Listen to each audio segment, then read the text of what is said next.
Assalamualaikum warahmatullahi wabarakatuh. Perkenalkan, nama saya Rian Safarosian. Saya merupakan mahasiswa aktif angkatan 2022 dari Prodi Destinasi Pariwisata Universitas Airlangga. Di sini saya akan menjelaskan beberapa pemahaman tentang pariwisata minat khusus. Oke, langsung saja. Pariwisata minat khusus merupakan segmen dalam industri pariwisata yang menawarkan pengalaman wisata yang disesuaikan dengan minat dan kebutuhan spesifik dari kelompok tertentu. Mata kuliah PMK memberikan pengetahuan dan keterampilan yang dibutuhkan untuk bekerja di industri wisata minat khusus, terutama yang tertarik dengan bidang pariwisata, khususnya yang ingin fokus pada jenis wisata yang unik dan spesifik. Contoh pariwisata minat khusus menjadi beberapa bagian, yaitu yang pertama, wisata sejarah dengan maksud mengunjungi situs arkeologi, kastil, dan bangunan bersejarah untuk mempelajari sejarah suatu daerah. Berikutnya adalah wisata petualangan, melakukan aktivitas ekstrim seperti boom jumping, parasailing, atau skydiving. Yang berikutnya adalah wisata ekologi, melakukan kegiatan konservasi alam seperti penanaman pohon, pelestarian habitat satwa liar, dan partisipasi dalam program penelitian lingkungan. Berikutnya adalah wisata seni dan kreativitas, yaitu mengunjungi galeri seni, studio seniman, dan festival seni untuk memahami dan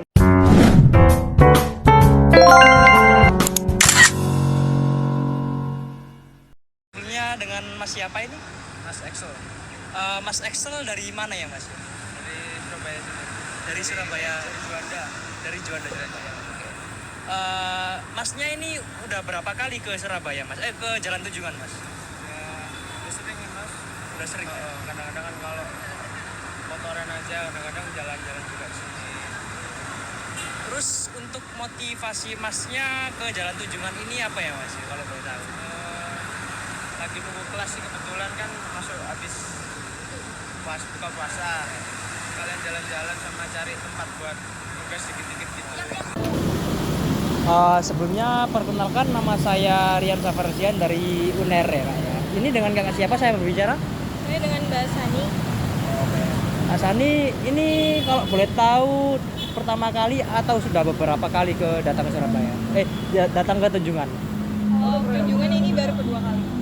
Oh, baru kedua kalinya. Untuk motivasinya datang ke Tunjungan itu apa ya kalau boleh tahu ya? Kalau motivasinya sendiri yang pasti buat kulineran ya kayaknya. Sama jalan-jalan sekitar sini. Kalau boleh tahu juga kakaknya asli mana ya? Kalau aku asli Bogor. Asli Bogor? Iya. Oh, oke. Makasih ya Kak. Ya.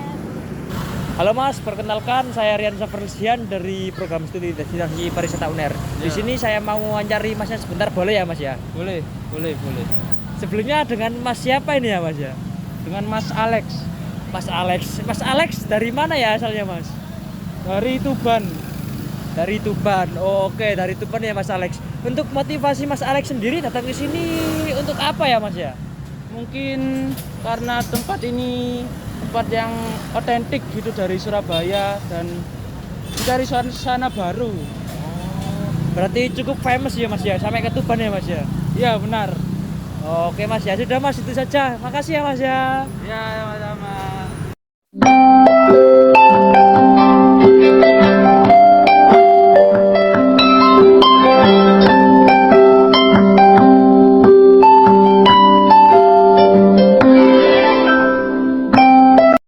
Assalamualaikum warahmatullahi wabarakatuh. Perkenalkan, nama saya Rian Safarosian.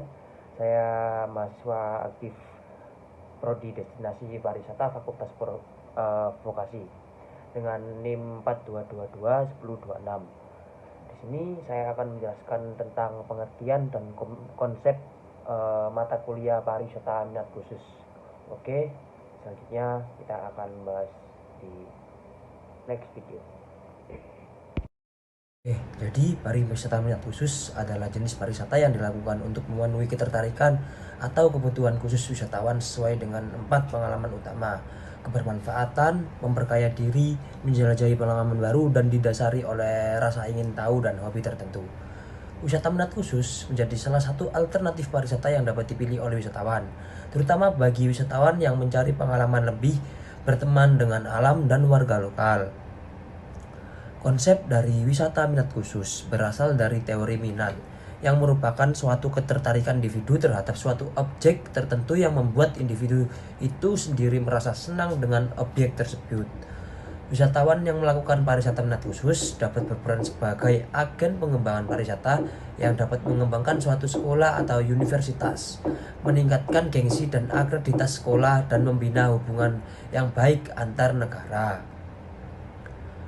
Peningkatan wisata perdesaan dapat menggerakkan rutinitas ekonomi pariwisata di perdesaan yang bisa beresiko mereduksi pemanasan global. Program desa wisata yang dapat menjadi salah satu contoh wisata minat khusus yang menjadi tren pariwisata saat ini.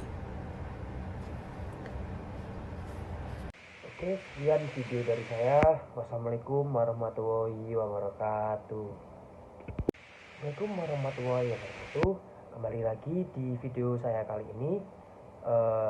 Kali ini saya akan menjelaskan tentang faktor pendorong pengembangan pariwisata minat khusus beserta manfaat dari pengembangan pariwisata minat khusus. Oke, langsung saja tanpa berlama-lama kita akan membahas videonya. Oke, faktor pendorong pengembangan pariwisata minat khusus adalah unsur-unsur penting yang mempengaruhi perkembangan pariwisata yang berkaitan dengan hobi dan kebutuhan khusus wisatawan. Beberapa faktor pendorong pengembangan pariwisata minat khusus antara lain dibagi menjadi beberapa bagian. Yang pertama yaitu daya tarik wisata. Pariwisata minat khusus memerlukan objek wisata yang memiliki atribut fisik yang unik dan menarik wisatawan. 2. Perencanaan memerlukan sistem perencanaan kawasan, penataan ruang, standarisasi, identifikasi potensi, koordinasi lintas sektoral, pendanaan, dan sistem informasi daya tarik wisata. Dan yang ketiga, pendukung ekonomi, membangun lapangan kerja baru, memperkukuh mendapatkan masyarakat daerah, meningkatkan popularitas daerah, dan meningkatkan produksi. Yang keempat, manfaat ekonomi, meningkatkan pendapatan objek wisata, meningkatkan gaji pegawai pengelola objek wisata, meningkatkan sarana dan prasarana, serta meningkatkan sikap, kreasi, dan inovasi para pengusaha objek wisata.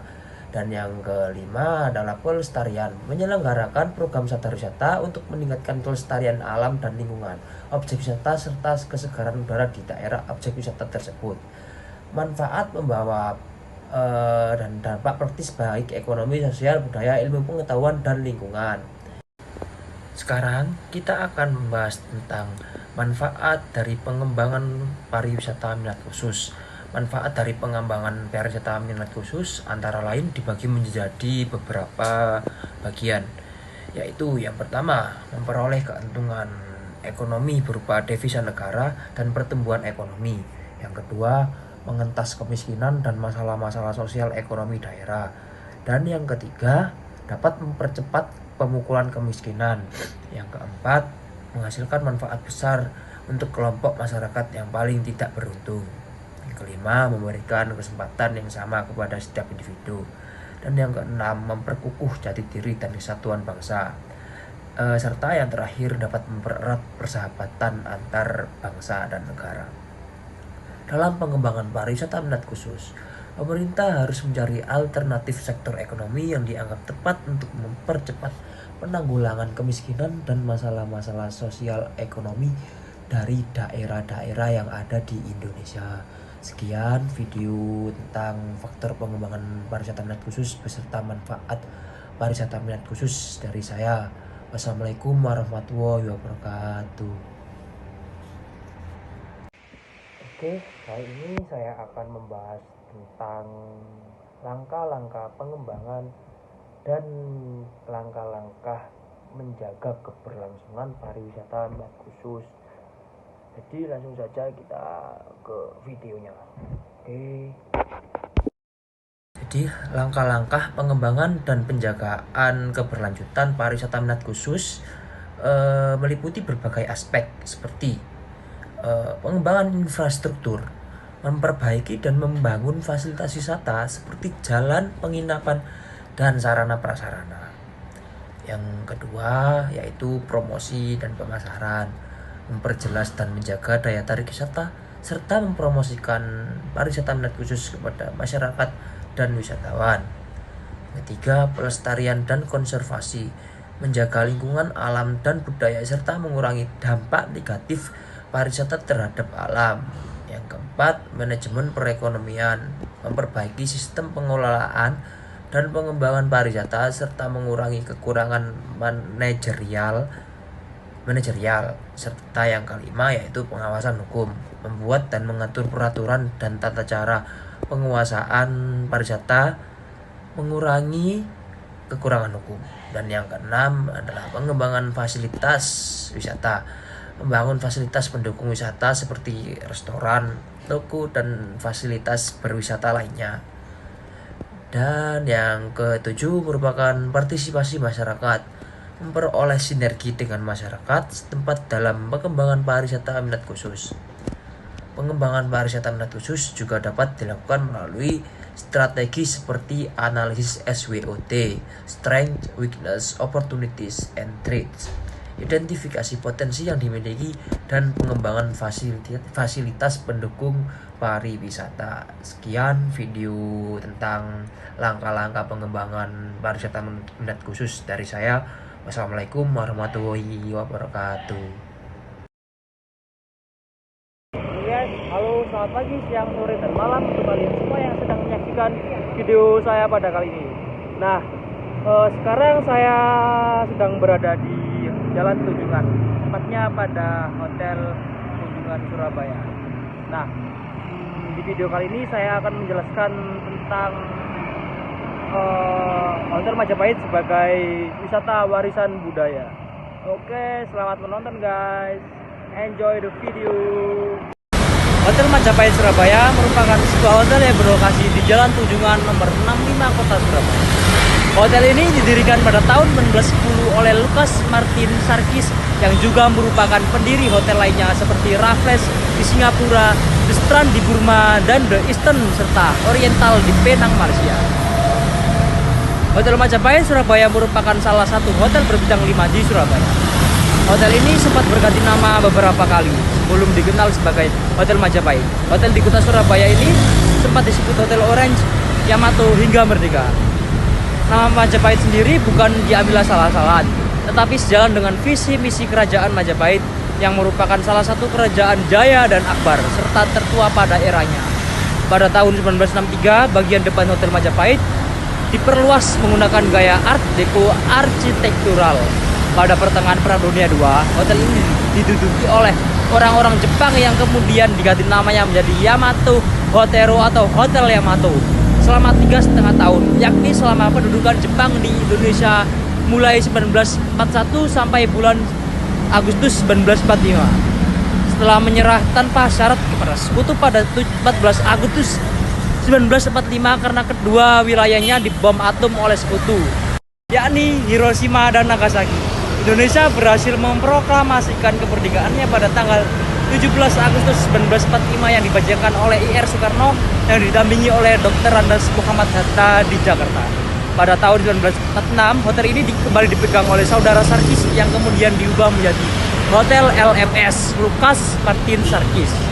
Pada tahun 1969, Hotel LMS diubah menjadi Hotel Majapahit dengan pemilik baru Mantrus Holding CO pada 29 April 1993. Hotel Majapahit Surabaya masih aktif dan digunakan untuk menjamu para tamu yang datang.